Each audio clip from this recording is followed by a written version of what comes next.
अगस्त 2023 को उत्तर प्रदेश पीसीएसजी का final result आया है, जिसमें ये हमारे सभी विद्यार्थी इनका फाइनल सिलेक्शन हुआ है। इसमें हमारे बगल में रतनजीत जायसवाल जी हैं, कुशीनगर के रहने वाले हैं और इनको 2015 में मैंने पढ़ाया था। उस समय छोटा बघाड़ा में हमारी कोचिंग हुआ करती थी। आप विष्णु वर्मा जी हैं, प्रयागराज के ही रहने वाले हैं और सिकुटी में रहते हैं। आप पुष्पेंद्र कुमार गौतम जी, जिनका अभी एपीयू में भी सिलेक्शन हुआ, संयोग से क्लास में नहीं आ पाए थे, इनका फोटो ऑफिस में लगा हुआ है। आप बुलंदशहर के रहने वाले हैं। और आप अंकित कुशवाहा जी, ये भी प्रयागराज के रहने वाले हैं। तो इन सभी लोगों को हमारी तरफ से, संस्था की तरफ से इस सफलता पर ढेर सारी बधाई तथा ढेर सारी शुभकामनाएं।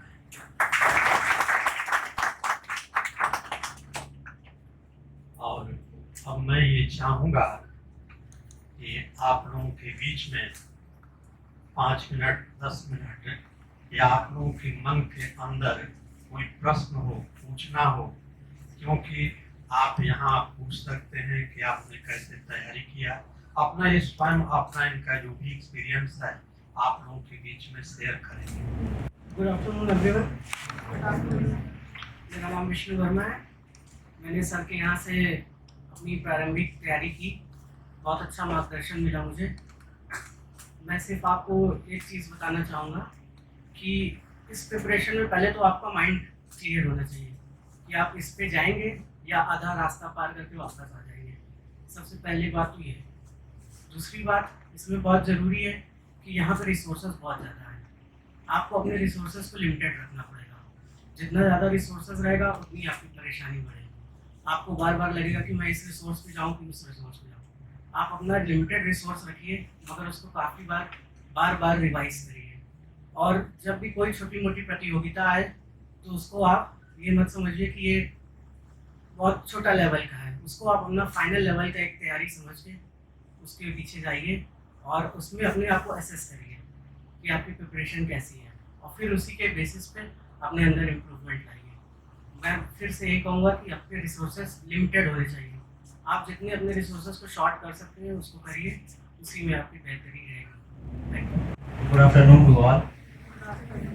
मेरा नाम रतनजीत जायसवाल है और मैं बहुत शुक्रगुजार हूँ इस इंस्टीट्यूट का और राय सर का कि उनके मार्गदर्शन से मैं आज आप सबके समक्ष प्रस्तुत हो पाया हूँ। और जो सफलता का मार्ग है मेरा, मैं जो सफल हुआ हूँ, ये सिर्फ इस इंस्टीट्यूट के बदौलत हो पाया हूँ। तो जो भी अगर आपको जो भी क्वेश्चन है, डाउट है, तो आप पूछ सकते हैं। तो मैं एक सवाल पूछना चाहता हूँ, सफलता का मेन मतलब क्या होता है? आप सफलता से क्या समझते हैं? जो चीज़ें हम अपना एक एम निर्धारित किए रहते हैं उसे हम अचीव कर लेते हैं, तो हमें होता है कि हम सफल हो गए अपने एम। तो आप उसको कैसे अचीव कर सकते हैं? उसके लिए सर हमें, जब हम एम अपना गोल सेट करते हैं तो हम रास्ते पे ढूंढते हैं। अगर हमें जज बनना है तो हम ये सोचेंगे कि उसका क्या सिलेबस है, हम प्रॉपर वे तरह से पढ़ाई करें, टेस्ट एग्जाम करें खुद को, तो फिर यही एक रास्ता होता है। तो उसको कैसे अचीव किया जा सकता है? उसको पढ़ के ही, सेल्फ स्टडी द्वारा, सर के गाइडेंस द्वारा। और एक सबसे महत्वपूर्ण चीज जो होती है वो अनुशासन। Discipline is first. डिसिप्लिन होना चाहिए। कोई भी आप कार्य करें उसमें अगर डिसिप्लिन नहीं है तो लास्ट में यही होता है कि असफलता की ओर हम चले जाते हैं। तो जो भी आप कार्य करें, अगर पढ़ाई कर रहे हैं तो उसको बिल्कुल ईमानदारी से और एक डिसिप्लिन वे में पढ़ाई करें। सर का मार्गदर्शन है, आप लोग जरूर सफल हो। आप सभी को मेरा नमस्कार।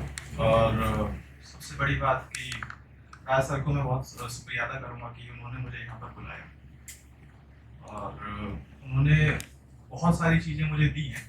और सर ने बताया कि मेरा अभी 2 महीने पहले एपीओ के पद पर भी चयन हुआ था, साथ में भी मेरा जुडिशरी में भी चयन हो गया, और दोनों में बहुत बड़ा योगदान सर का भी रहा है।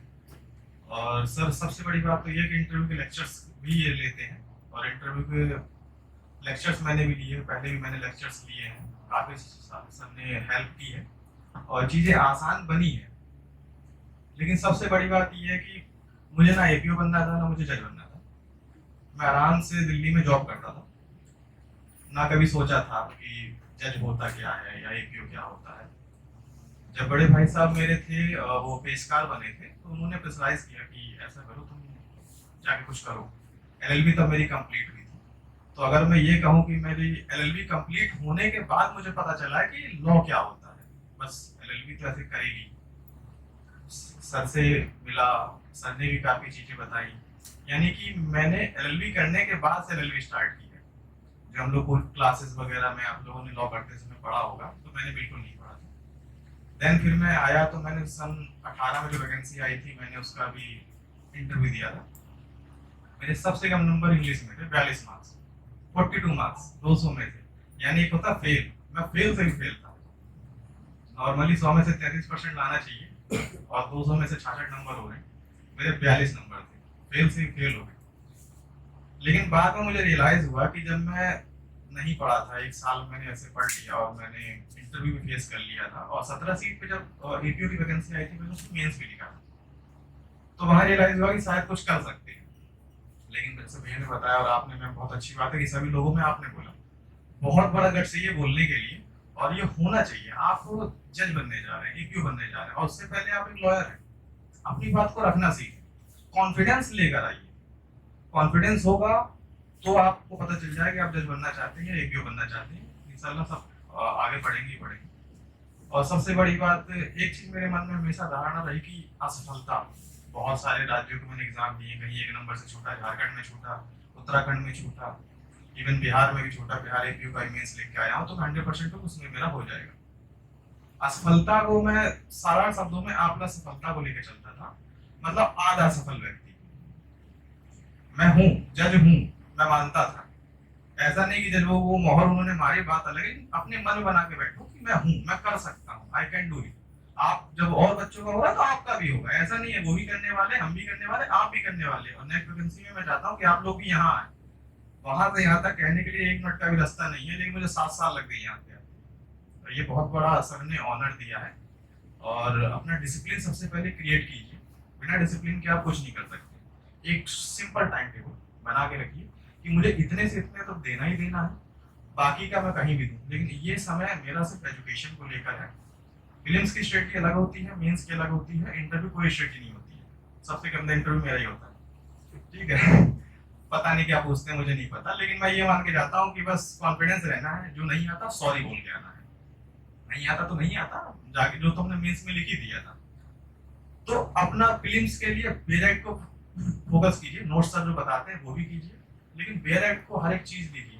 याद रखिएगा कि अपना आयोग कमीशन जो है पैटर्न हर बार बदल रहा है। मुझे 2020 से अंदेशा हो गया था कि पैटर्न बहुत तेजी से बदल रहा है, तो इस बार भी ये एपीओ में भी बदलेगा, जुडिशरी में बदलेगा। तो मैंने वही चीज फोकस की थी। ये चीज आपको पता होनी चाहिए कि ये कब क्या कर सकता है, क्या नहीं कर सकता, प्रेडिक्शन कीजिए। और उसने किया एपीओ में, बहुत चीजें बदली, लेकिन मुझे पता था बदल जाएगा, मैं कर लूंगा, और बदला, मैंने किया, मेरा सिलेक्शन भी हुआ। एपीओ के बाद मेंस में भी आपने देखा हो, बहुत सारे लोगों ने यहाँ पे इंटरव्यू भी दिए होंगे, जुडिशरी के मेंस भी दिए होंगे, और कुछ लोग अच्छे फिल्म्स दिए होंगे, उनका नहीं निकला होगा। लेकिन ये है कि सबसे बड़ी बात, हम लोग हिंदी मीडियम के, मैं हिंदी मीडियम का हूँ, हम लोग राइटिंग नहीं करते, डरते हैं। जज बनना है, हाँ बनना है, लेकिन राइटिंग नहीं करना। मतलब कि आप प्री के बाद सीधे इंटरव्यू देके जज बन जाएंगे, इम्पॉसिबल। मेंस राइटिंग कीजिए, लिखिए। मैं नहीं कहता कि 3 घंटे लिखिए, ये बहुत बेवकूफ वाले लड़के होते हैं कि 3 घंटे लिखिए, 1 घंटे लिखिए, लेकिन पर डे लिखिए या हफ्ते में 3 दिन लिखिए, लेकिन लिखिए जरूर। जो पढ़ते हैं राइटिंग कीजिए, पहले दिन गंदा लिखोगे, दूसरा दिन गंदा लिखोगे। मैंने सन 2021 से लेके अब तक मैंने मेंस राइटिंग की है, और हफ्ते में 3 से 4 दिन मेंस राइटिंग करता था, मात्र 1 घंटा करता था, उसके बाद ज्यादा नहीं करता था। और यूपी जुडिशरी मैंने मेंस राइटिंग की ही नहीं, ना मैंने जीएस पढ़ी, ना मैंने कुछ पढ़ा, बस जो पुराना पढ़ा हुआ था, क्योंकि मैं अपनी मेहनत पहले कर ली थी। एक टारगेट बना के रखिए कि एग्जाम तक अपने जो सिलेबस है उसको लेके नहीं चलना, एग्जाम से पहले खत्म कर देना। 1 मई को मैंने अपने पूरा सिलेबस खत्म कर दिया था, किताब बंद करके मैं खूब घूम रहा था, और 23, 24, 25 मई को मैंने मेंस दिया। प्रेशर नहीं लेना, एग्जाम प्रेशर बहुत गंदा होता है, उसको रिलीज करने के लिए अपनी चीजों को पहले कर दीजिए। जब नोटिफिकेशन आएगा तो सिर्फ रिवीजन होना चाहिए, ये याद रखिए। नोटिफिकेशन आने के बाद पढ़ाई नहीं होती, केवल रिवीजन होता है। तो उस चीज को बन के रखिए, मान के बनाइए, इंटरव्यू कोई तैयारी नहीं होती, बाकी सर हैं ही, फ्री में भी मदद करेंगे, मेंस भी मदद करेंगे, बहुत अच्छी संस्थान है, हर तरीके से मदद करते हैं। इंटरव्यू की तैयारी बिल्कुल नहीं होती है। अभी से अपने आप को फील कीजिए कि मैं जज हूँ, मैं एपीओ हूँ। बाद में जब वो बनाएंगे मैं तो खुद कहता हूँ 19 में मेरा सिलेक्शन नहीं हुआ, मेरा ऑलमोस्ट कई लाखों का नुकसान हो गया, क्योंकि मैं अगर अपॉइंटमेंट हो जाता तो मुझे सैलरी मिलती, मुझे सैलरी नहीं मिली थी बस, लेकिन मैं अपने आप को मानता था। फील कीजिए, उससे बात कीजिए दोस्तों से, वो आपकी वैल्यू देंगे। जब तक दूसरे के मन में विश्वास नहीं आएगा ना कि आप जज बन जाओगे, तब तक आप जज नहीं बनोगे। अपने मन में रखिए, दूसरों को भी रियलाइज कराइए कि आई एम बीइंग अ जज, ठीक है। तो उसके नीचे से पर डे पढ़ो, आदत बनाओ, हैबिट में लेकर आओ उसको, कि उसके बिना सांस नहीं लेनी। जैसे मोबाइल सुबह उठते देखते नहीं मेरे कितने बजे गए यार, नोटिफिकेशन नहीं आया, वही जीएस का शेड्यूल फिक्स करो, 1 घंटा ये, चाहे आप मार्केट से लेकर आओ, लेकिन पर डे की आदत डालोगे ना तो बहुत इजी रहेगा। लास्ट मोमेंट में पढ़ोगे नहीं, मैंने नहीं पढ़ी थी जनवरी बाद, मैंने जीएस नहीं पढ़ी थी, क्योंकि मैं बिहार का भी मेंस लेके आया था, फिर यूपी एपीओ दे रहा था, और यूपी एपीओ जब मैंने दिया था उसके ठीक 1 महीने बाद मेरा यूपीजे का प्रीलिम्स था। मैं जीएस नहीं पढ़ा था, क्योंकि मैंने ऑलरेडी 1.5 साल की पढ़ रखी थी बिहार, तो वही था कि हल्का हल्का ऐसे रिवाइज कर लिया। लास्ट में रिवीजन करना है, पढ़ना नहीं है नया, रिवीजन करना है। तो पढ़ाई अभी से करो, पूरे साल तो सीआरपीसी एविडेंस पढ़ रहे हो, तो करंट क्यों नहीं पढ़ सकते, जीएस क्यों नहीं पढ़ सकते, उसको लास्ट मोमेंट पे क्यों छोड़ देते। 200 नंबर का आता है, 200 नंबर बहुत नंबर होते हैं, रैंक उठानी है आपको, सिलेक्शन लेना है, तो जीएस के बिना पॉसिबल ही नहीं है। मेरा इंग्लिश के कारण नहीं हुआ, जीएस भी उसी में से कहीं ना कहीं रोल प्ले किया। तो अपनी कमियां समझोगे तो करोगे, डे टू डे ट्राई करो, लेकिन करो, मेहनत करोगे तो अपने आप इजी हो जाएगा। पर डे करंट पढ़ने का मतलब जानते हो, आप दोस्तों से डिस्कस कर सकते हो कि यार ये अपॉइंटमेंट हुआ, ये हुआ, आज मोदी जी यहाँ गए, ये गए, क्या कर रहे हैं, क्या नहीं कर रहे हैं, यही मेंस में लिख के आना है, और कुछ स्पेशल नहीं करना, बस यही है। एसे के लिए एसी की मार्केट में बहुत सारी बुक अवेलेबल है। मेरा एसी का सीधा फंडा क्या था, जो करंट मैंने पढ़े थे, मैंने वो करंट के टॉपिक एसी में डाल दिए थे। अब जितने भी, जैसे कि इन्वायरमेंट पे आया था इस बार, तो इन्वायरमेंट में कॉप 26 हुआ, कॉप 27 हुआ, और भी जितनी करंट की चीजें हुई थी सब मैंने उसमें डाला था। और बात आ रहा था, एक ड्राइंग करके डाला था, एट्रैक्टिव बना अपनी कॉपी। मींस राइटिंग ऐसा नहीं कि वो लिख दिया कुछ भी, जनरल नहीं, वो नंबर काटने बैठा, वो देने के लिए नहीं बैठा, तो नंबर उससे हमें लेने हैं। तो अपनी कॉपी को एट्रैक्टिव बनाइए, जैसा लिख सकते, बहुत अच्छा लिखिए, जब आपको पसंद आ जाएगी तो सही पसंद आ जाएगी। तो करंट के मुद्दे एसी में बहुत जरूरी होते हैं, वो नंबर गेन कराते हैं। आप किसी से पूछ लेना, यूपीएससी के बच्चे से पूछ लेना, वो भी यही बताएंगे। करंट वो ट्रेडिशनल ऐसे नहीं लिखना, ट्रेडिशनल थोड़ा सा लगता है, करंट के मुद्दे डालिए, उसमें नई नई चीजें डालिए, एग्जामिनर को भी अच्छा लगता है। बाकी all the best for your future, मेहनत कीजिए, सबका होगा, लेकिन हाँ डिसिप्लिन बना के लगातार। सफलता उसी को मिलती है जो लगातार पढ़ता रहता है, और सक्सेस जो होती है पढ़ने से नहीं मिलती, पढ़ते रहने से मिलती है। पढ़ते रहने का मतलब जो समझते हैं समझ जाएंगे, मैं कहना क्या चाहता हूँ, मतलब रिवीजन से मिलती है। Thank you sir, thank you sir. Good afternoon everyone, my name is Ankit Kushwaha. I recently graduated from BLLB course from University of Lahore main campus in 2022. बस इतना ही कहेंगे कि कुछ बच्चे सोचते हैं कि हम BLLB और तैयारी साथ में कैसे करेंगे। मैंने किया था, आप लोग भी कर सकते हैं। बहुत कठिन चीज नहीं होती है, आप लोग को बस एक शेड्यूल बनाना पड़ेगा अपना, और बहुत पढ़ाई को बर्डन बना के सर पे चढ़ा के मत पढ़िए। हर एक चीज करिए। आपको मूवी देखना पसंद है, मूवी देखिए, दोस्तों से मिलिए, इंस्टाग्राम यूज करते होंगे सब लोग, वो यूज करिए। सोशल मीडिया डिटॉक्स जरूरी है, लेकिन ये नहीं कि आपने 1 साल पहले ही शुरू कर दिया। जब आपको लगता है कि आपका डिस्ट्रैक्शन बढ़ रहा है तब आप कीजिए। मैंने रेगुलर यूज किया था हर एक सोशल मीडिया, जो भी चीजें होती थी, मूवी देखता था, सब चीज करता था। जब नोटिफिकेशन आई तब भी मेरा इंस्टाग्राम ऑन था, मैं स्टोरीज डालता था, पोस्ट नहीं करता था चीजें। पढ़ाई आपकी ज्यादा जरूरी है। फिर जब मेरा प्री का पेपर पास आया तब मैंने थोड़ा सा कट ऑफ किया सोशल मीडिया से। और एक चीज आप लोगों ने भी सुनी होगी कि अभी मेहनत कर लीजिए ताकि बाद में आपकी लाइफ मजे में बीते, या तो अभी मजा कर लीजिए ताकि बाद में आप पूरी लाइफ आप संघर्ष करते ही रह जाएंगे फिर। और जब आपका प्री है तो प्री पे फोकस करिए, बेस की चिंता मत करिए, वो अलग चीजें सर लोग हैं आपके, जो भी गुरुजी हैं वो सब आप लोग का देख लेंगे। सिर्फ आप लोग को उस समय प्री पे फोकस करना है। जैसा सर ने कहा कि मेंस राइटिंग बहुत जरूरी है। मेंस राइटिंग लिटरली बहुत जरूरी है, क्योंकि आप लोग को पता है कि पेपर बहुत गंदी आता है मेंस का। 3 घंटे का टाइम है, 200 मार्क्स का पेपर है। इंग्लिश वालों को तो फिर भी थोड़ा सा बेनिफिट होता है, राइटिंग स्पीड थोड़ी तेज होती है, पर हिंदी में आपको लिखने में टाइम लगता है।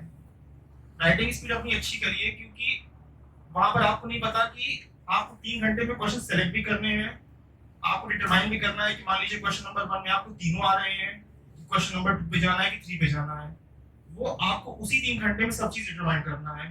तो आप लोग जब भी राइटिंग कभी मेंस का टेस्ट दीजिए, कुछ भी करिए, तो हमेशा ये टारगेट रखिए कि पहले मेरा पेपर कंप्लीट होना चाहिए।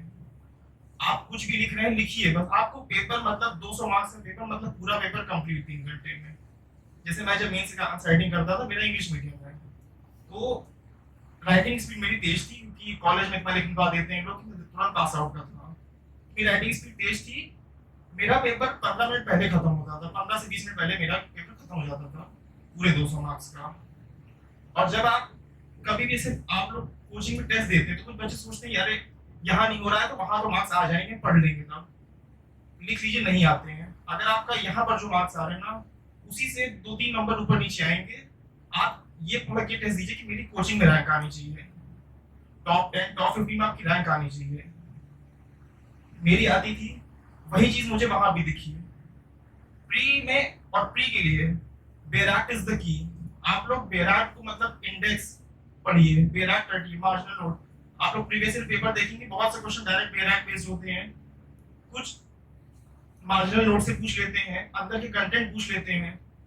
जब हम लोग, कुछ मेरे सीनियर्स भी हैं जो मतलब तैयारी कर चुके हैं, 18 में उन्होंने पेपर दिया था, तो उन लोगों ने एक चीज बताई कि जब वो लोग बेराट खोलते वाले सीआरपीसी पढ़ रहे हैं, तो जब वो लोग मान लीजिए 1 से 50 तक का उन्होंने टारगेट रखे हमें खत्म करना है, जब वो पढ़ते तो उनको लगता है यार ये मुझे आता है, तो वो अंदर की चीजें नहीं पढ़ते कभी, उसकी ऊपर का मार्जिनल नोट पढ़े आगे बढ़ गए। लेकिन क्वेश्चन अंदर से ही पूछेगा आपसे, कोई भी चीज का क्वेश्चन होगा, ओबीयूपी का एग्जाम है तो वो लोग डिटेल में अंदर से पूछ लेते हैं आपसे बेराट के अंदर की चीजें। तो शेड्यूल बहुत बनाइए अपना, एकदम आपका मतलब अभी मतलब आप लोग अगर मान लीजिए अभी नोटिफिकेशन नहीं आएगी चीज की, आप लोग अच्छे से मजा करिए, पढ़िए भी साथ में। मजा नहीं करेंगे, बर्डन आ जाएगा तो नहीं पढ़ पाएंगे, मेरा पर्सनल एक्सपीरियंस है ये। जब आपका नोटिफिकेशन आ जाए तब आप लोग मतलब एक शेड्यूल बनाइए कि हाँ मुझे इस तरह पढ़ना है। जैसे आप लोग ने पेपर में भी सुना होगा, आईएएस जो लोग होते थे निकालते थे अपना इंटरव्यू की, मैंने 15 घंटे पढ़ाई की, मैंने 14-15 घंटे पढ़ता था। मुझे लगता था कि 14-15 घंटे कैसे कोई पढ़ सकता है, इतना ड्यूरेशन, आप लोग सोते कब है, खाते कब है, और चीजें कब करते हैं। लेकिन ट्रस्ट मी, जब टाइम आता है तो वो अपने आप हो जाता है। मैंने प्री के टाइम पे जब मेरा नोटिफिकेशन आ गया था, 2 महीने 1-1.5 महीने बचे थे फॉर्म भरने के बाद, तब लिटरली मेरी भी 12 से 13 घंटे पढ़ाई होती थी, और मैं सिर्फ एमसीक्यू बेराट जो भी आप एमसीक्यू लेते, मैंने सिंगल की बुक लिया था, जो भी आप लेते हैं सिंगल की एमसीक्यू लगभग एक ही सब्जेक्ट में 2500 से क्वेश्चन होते हैं, मैंने वो 5 से 6 बार लगाई है। मतलब क्वेश्चन आपको रट जाने चाहिए ताकि आपका वहां टाइम ना वेस्ट। आपने क्वेश्चन देखा, क्वेश्चन देखने पे आपको उसका ऑप्शन ना देखना पड़े, आपने क्वेश्चन देखा, ये चीज है, रेज्यूमे काटा, दिमाग में तुरंत आना चाहिए कि सेक्शन 11 भी है, बस, ताकि आपको फिर वहां टाइम ना वेस्ट करना पड़े। और जैसे इस बार आपने देखा बहुत सारे मैचिंग के क्वेश्चंस आए थे, वो टाइम टेकिंग क्वेश्चंस होते हैं काफी ज्यादा। अगर आपको सेक्शंस नहीं रटे हैं या चीजें नहीं रटी हैं तो फिर आपका वो छूटेगा पेपर। इसलिए जब जो चीज नेसेसरी हो तब वो चीज करिए। प्री के टाइम पे इंटरव्यू का मत सोचिए, मेंस का मत सोचिए, मेंस के लिए आपको टाइम मिलता है, मिलेगा अच्छा। और बाकी सर लोग से गाइडेंस लीजिए हमेशा, जो भी डाउट उसको तुरंत क्लियर करिए। अगर वो डाउट नहीं क्लियर करेंगे आप लोग भूल जाएंगे, क्योंकि बहुत बर्डन होता है। और ये डिटरमाइन कीजिए कि आपको आप यूपी पीसीएस दे रहे हैं या जो भी स्टेट का दे रहे हैं, आप लोग पहले ये सोचना पड़ेगा मुझे किस स्टेट का देना है। हर एक स्टेट की क्रोनोलॉजी होती है। आप जैसे मेरा था कि मुझे यूपी एमपी बिहार देना है, तो मैंने यूपी को सबसे टॉप पे रखा था, उस हिसाब से आपको पढ़ना है। इस तरह से आप लोग अपनी स्ट्रैटेजी बनाइए, पढ़िए, बाकी सबका होगा। और ये बिल्कुल मत सोचिए कि मैं तुरंत पास आउट हूँ, मेरे सीनियर्स भी यहाँ हैं, मेरा नहीं होगा, मेरी पढ़ाई उतनी तेज नहीं है। मैंने 22 में कंप्लीट किया, मेरा 11 चल रहा है अभी, और मैंने क्वालिफाई किया इस बार। Thank you so much. आप सभी लोगों को हमारी तरफ से एक बार ढेर सारी शुभकामनाएं, और ईश्वर ने आप लोगों को जो पद प्रदान किया है, ईमानदारी से, मेहनत से आप लोग उसका निर्वहन करें और खूब आगे बढ़ें, यही मेरी शुभकामना।